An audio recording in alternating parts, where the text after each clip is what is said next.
ମୁଁ ନ୍ୟାୟ ଚାହୁଁଛି ସମସ୍ତେ ଦଣ୍ଡ ପାଆନ୍ତୁ। ମୋ ଛୁଆକୁ ଯେମିତି ମୋ ଡୋରେ ନେଲେ ମୋ କୋଳ ଶୂନ୍ୟ ହେଇଗଲା, ମୋର ଆଜି କେହି ନାହାନ୍ତି। ମୁଁ ନ୍ୟାୟ ମାଗୁଛି, ମୋତେ ନ୍ୟାୟ ଦରକାର। ମୋର ଗୋଟେ ବୋଲି ପୁଅ ଆଜ୍ଞା, ତାକୁ କେତେ ଗେଲ ବସରରେ ଛୋଟରୁ ବଡ଼ କରିଥିଲି। ପାଠ ପଢ଼ି ବଡ଼ ମଣିଷ ହେବ ଆଉ ଆମ ଦୁଃଖ ବୁଝିବ। କିନ୍ତୁ ସବୁ କିଛି ସରିଯାଇଛି। ସେ ଆମକୁ ଛାଡ଼ି ଆରପାରିକୁ ଚାଲିଯାଇଛି। ଯେତେବେଳେ ସେ ଆମ କାନ୍ଧର ସାହାରା ହେବା କଥା, କିନ୍ତୁ ଏବେ ଆମେ ତାକୁ କାନ୍ଧରେ ମଶାଣି ନେଇଯାଉଛୁ। ଆମ ସଂସାର ପୁରା ଉଜୁଡ଼ିଗଲା, ଏମିତି କହି ବାହୁନି ବାହୁନି କାନ୍ଦୁଛି ଏଇ ମା ଜଣକ। ମା'ର ଏ ଛାତି ଫଟା ଚିତ୍କାର ସାରା ଗାଁରେ ଶୁଭୁଛି। ମା'ର ମମତା ଆଉ ମା'ର ସ୍ନେହ କେମିତି ବା ସହିପାରିବ ମା'ର ମନ। ଆଉ ଆଜି ଏଇ ମା' ବଞ୍ଚି ଥାଉ ଥାଉ ନିଜ ପୁଅକୁ ନିଆଁରେ ଜଳୁଥିବାର ଦେଖି କେମିତି ସେ ନିଜକୁ ସମ୍ଭାଳି ପାରିବ।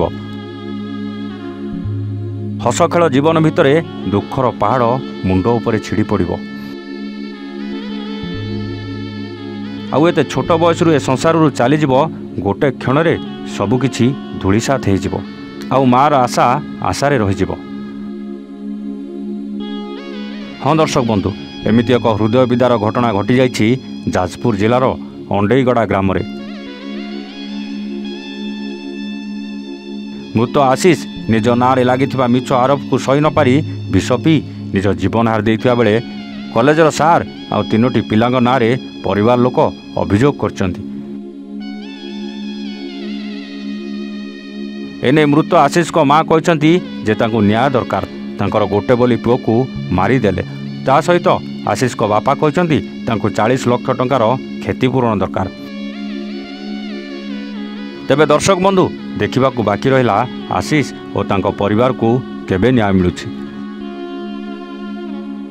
ଯାଜପୁର ରାଜତିଲକ ମହାନ୍ତିଙ୍କ ରିପୋର୍ଟ, A1 ଓଡ଼ିଆ।